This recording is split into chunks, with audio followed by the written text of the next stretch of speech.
YouTube, what's going on? It's Rob with Spray or Splash Fragrance Reviews. Got a question for you. When was the last time you were challenged? I've got some fragrances that many may find challenging, and I kind of want to talk about them. If you're interested in that, please stay tuned.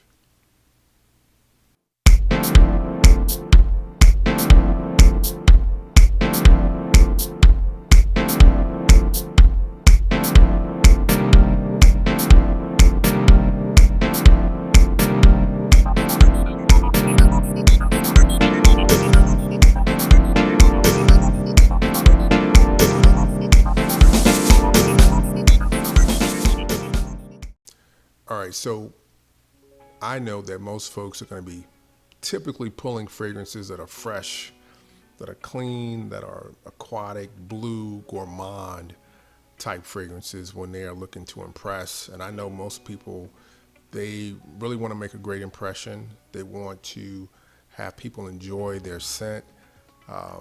Sometimes they wouldn't mind getting a compliment, but I know compliments aren't what drives it for most people, but for some people it does drive things. So putting on a fragrance that is challenging may not be everyone's cup of tea. Now, I know there's a small segment of folks that they love to be different and go against the grain, and that's going to be their thing, but for a lot of folks, that's not. We talk about fragrances that are challenging, but I very rarely see people put videos out where they're talking about, recommending fragrances that are challenging for people to pick. So I've got some fragrances. I'm not going to say that these fragrances are avant-garde or like really way out there, but I think that they're more on the challenging side of fragrance, and they probably won't be most people's first choice for fragrance, but these are good fragrances nonetheless, and ones I wanted to talk about a little bit. All right, so I'm going to kind of go in order of fragrances that I think are, the most accessible to more challenging fragrances, so to speak. So first fragrance is a fragrance from the house of Amor Oud, and this is Bois d'Orient. This is kind of made in it's made to me to be like I don't want to say it's a copy, but it smells a whole lot like Tom Ford's Black Orchid. When you smell this one, this is like a boozy, floral, kind of like cocoa powder, truffle fragrance. Totally unisex. It's got a kind of dark gothic feel the way Black Orchid does. A man can wear this fragrance, a woman can wear this fragrance equally. For a guy, in my mind, the guy that's going to wear this is a guy that's really in touch with his sense of fashion. It's going to be fashion forward. It's not typically going to be for the guy that's got maybe one fragrance or two fragrances and they wear typical, freshy, aquatic fragrances most of the time. This is going to be just, again, for the guy that's really fashion forward and in touch with his sense of style. So I think it's a great fragrance. No issues with performance at all. I'm going to put the notes on the screen so you can see what the official note listing and the release date for this fragrance is. But a really well done fragrance, and one that I think if you are into darker fragrances, maybe some chocolatey, floral, kind of boozy fragrances, this might be something that might work for you. So take the time, do your research, check this one out. This is by Amor Oud. This is Bois d'Orient. Next one is one from the house of Costume National. This is Scent Intense Parfum. I did a video on like a few fragrances from the house of Costume National a while back. I don't remember if I included this particular fragrance in that video, but this is slightly different in the sense that it is a darker fragrance. It's kind of warm. It's kind of spicy. It's got a little bit of leather in this thing, but it's got tea. And the tea actually freshens it up. And this is I think, an appealing darker fragrance. One I don't really see too many people talk about. Performance is solid. It's not beast mode. It's just a solid performing fragrance, and it really smooths out to this really nice, cozy, relaxing vibe.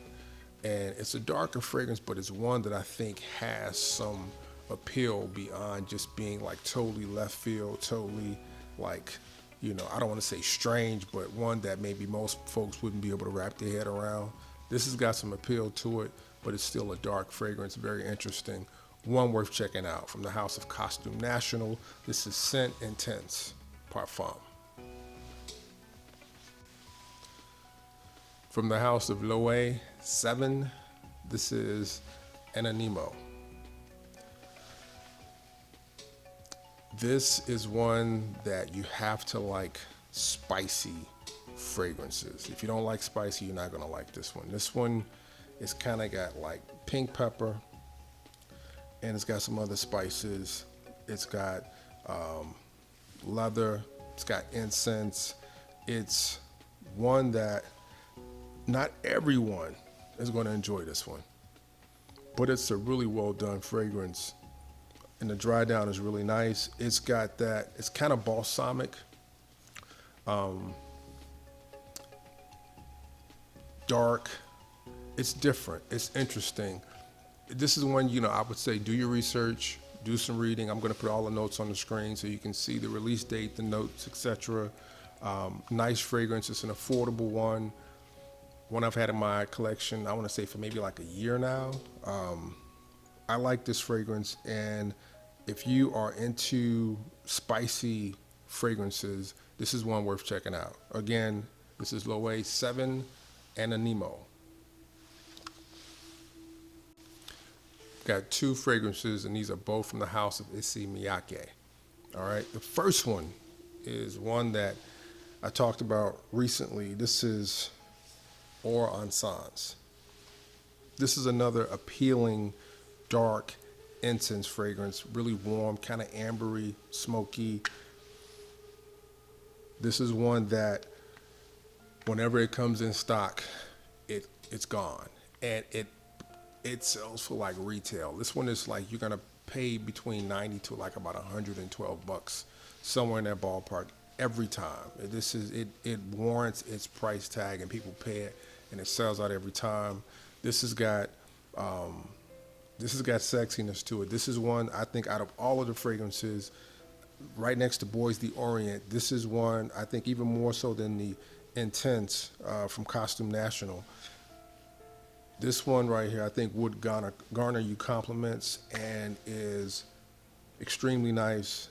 One you should check out. I'm not going to talk on it too much. I'll put the notes on the screen, release date, etc., so you can see what they are. I talked about this one before, but this is really well done. And if you've never gotten your nose on this one, you really need to try to get your nose on it or try to cop this one, because this one is really nice. Or Encens from the house of Issey Miyake.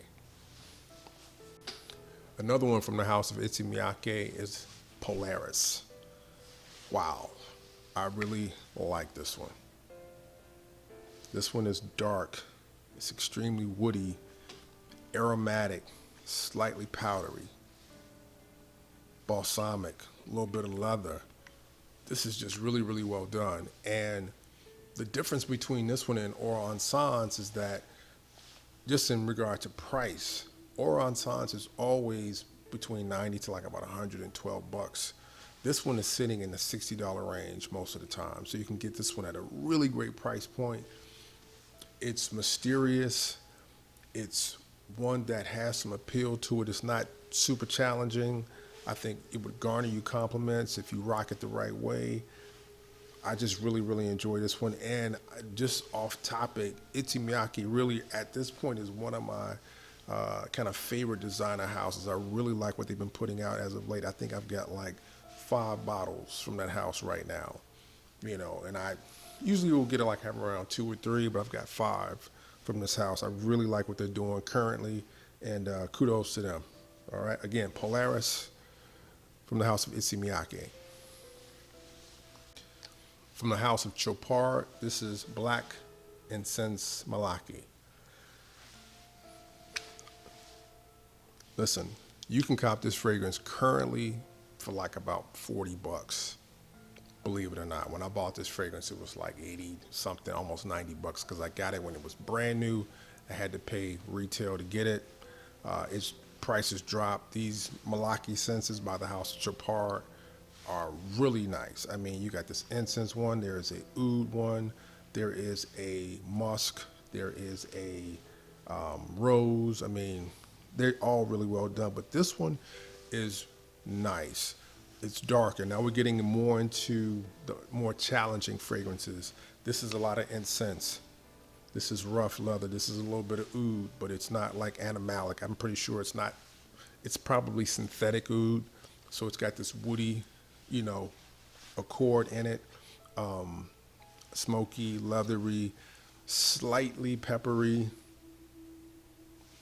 kind of oily, just really well done. Very mysterious, dark. This is this is definitely one that I'm not gonna say it's going to garner compliments, but it's gonna definitely, I guess, add to your mystique.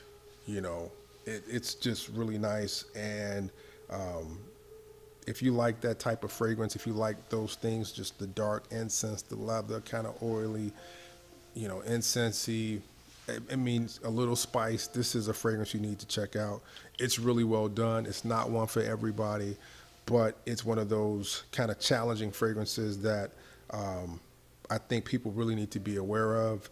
It's kind of like Gucci Guilty Absolute, and that's a very polarizing fragrance. I think this one is smoother. I think this one is a little bit better than Gucci Guilty Absolute. I think it actually, that little kind of like Band-Aid type note that people often talk about, it's in this, but it's nowhere near as prominent as it is in Gucci Guilty Absolute. So it's one that I think you should definitely, you know, try to get your nose on if this style of fragrance is up your alley. Okay, again, from the House of Chopard, this is Black Incense Miyake. The one and only Blue Beast from the House of Amouage, this is Interlude Man.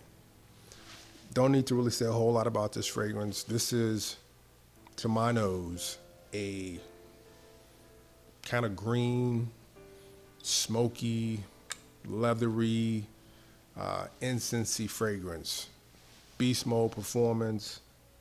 It's not one for everyone. The oregano note in the beginning is a little strong, but it does calm down. That's the green part of it, but it does calm down. And that kind of the smoky, to me, is kind of more like a ashy type smoky, slightly tobacco-like vibe. Definitely mysterious, definitely dark, definitely one that is for nighttime. To me, this is going out nighttime, dark places. Very interesting, a very interesting fragrance. One that will definitely set you apart. One that's not for everybody. Even though a lot of people talk about Interlude Man, this is not one that's got like mass appeal, but it's a really well done fragrance. And if you like that type as far as the notes for this fragrance, I think you'll find this one enjoyable. So again, from the House of Amouage, Interlude Man. From the House of Comme des Garçons, this is Black. This is a more challenging fragrance. This fragrance is, you could say, strange almost. I think it's beautiful, but it's a strange fragrance. I mentioned in one of my videos prior that this reminds me of like if you and your family do like a pancake breakfast and you leave the dirty plates in the sink and they've got syrup on them and they've kind of got this certain distinct smell. The smell that's in this fragrance, which is like it's like licorice and black pepper, that's kind of what it reminds me of. And then the fragrance has also got like incense, it's got leather, it's, you know, it's really peppery. It's different. It's going to definitely set you apart. It's really well made. It's not a fragrance that is poorly made. It's definitely well made. It just smells different. Not something that you're going to be used to smelling, but definitely one that's going to set you apart. It's a challenging fragrance. I I wish it came in a smaller bottle because it only comes in a 3.4. But one that I think you should at least try if you like really interesting fragrances. Black from the House of Comme des Garçons. Last but not least, from the House of DS and Durga, this is Burning Barbershop. Definitely different, definitely challenging. Not one that everybody's going to be able to get with, but I wanted to bring it to your attention. It's one I've had in the collection for about 2 months. When I first got it, I let my son smell it just to get his take on it. He's got a pretty good sense of smell and taste and fragrances to only be 17, but I let him smell it and he said, why would anybody want to smell like this? That was his first response, to kind of let you know what this fragrance smells like. Imagine getting gasoline on your hands and then having maybe some type of menthol rubbed on your chest because maybe you were congested the night before, and you can smell the menthol and you can smell the gas on your hands. That's kind of what this smells like in the beginning. I mean, this is like lavender, vanilla, what is it, lime, and I think mint. Doesn't really, the menthol, it smells more menthol than mint to me. Definitely different. I mean, if you think about like the petrol note of Fahrenheit, this is way more authentic than that. And this one doesn't have like the feel of it being like violet. It just smells more like true like gasoline. I don't know how they achieve that type of accord, but that's what it smells like. It eventually kind of mellows out, smooths out some. That petrol accord is not as strong, and you get a little bit of the sweetness from vanilla, but it's still a challenging fragrance. One that would definitely set you apart. You're not going to smell like anybody else rocking this fragrance. Before it dried down, it kind of takes on a barbershop type feel, but it's still really out there. But one I definitely wanted to share with you just in case this is the type of challenging fragrance you might want to go find out about. You know, I feel like we all need to have like at least 1 or 2 challenging fragrances in our collection that we can pull out every now and then and kind of go left of the crowd, of the flock, of the herd, or whatever you want to call it. So lastly is Burning Barbershop from DS and Durga. Guys, I thank you so much for checking out the channel. Give me a thumbs up if you choose to. I ask you to subscribe if you've never done so. I really appreciate your time to watch my videos. It means a whole lot. Until next time, you guys take care of yourself. Be safe. Peace.